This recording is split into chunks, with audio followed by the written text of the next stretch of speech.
जब हमारे अदालती मामलों में न्यायिक प्रणाली की बात आती है तो 2 साल का समय बहुत कम होता है, लेकिन दिल्ली में हुए 2020 के दंगों के पीड़ितों के लिए न्याय का इंतजार असहनीय और पीड़ादायक हो गया है।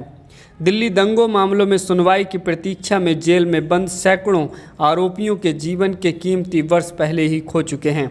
23 फरवरी 2022 मुस्लिम इलाकों, दुकानों और संपत्तियों को निशाना बनाने वाले नरसंहार को दूसरी वर्षगांठ के रूप में याद किया गया। फरवरी 2020 में नॉर्थ ईस्ट दिल्ली में मुस्लिम विरोधी हिंसा भड़क उठी।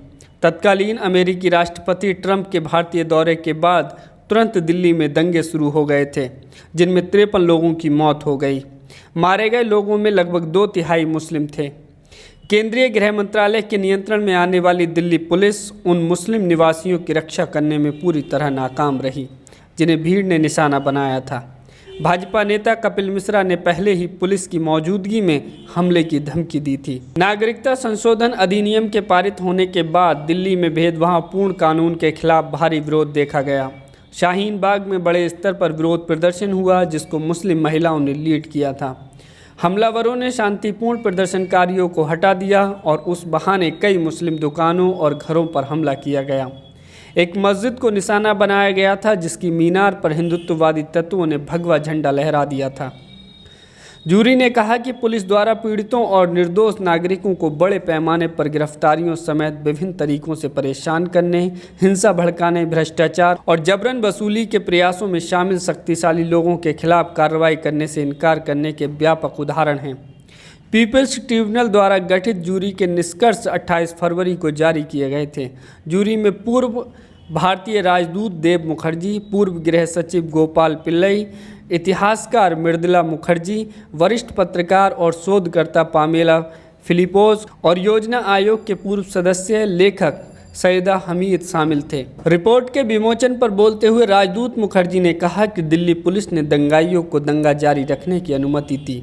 इस अन्याय को आम आदमी पार्टी के नेतृत्व वाली दिल्ली सरकार द्वारा जोड़ा गया, जो हिंसा के पीड़ितों को पर्याप्त राहत करने में पूरी तरह विफल रही।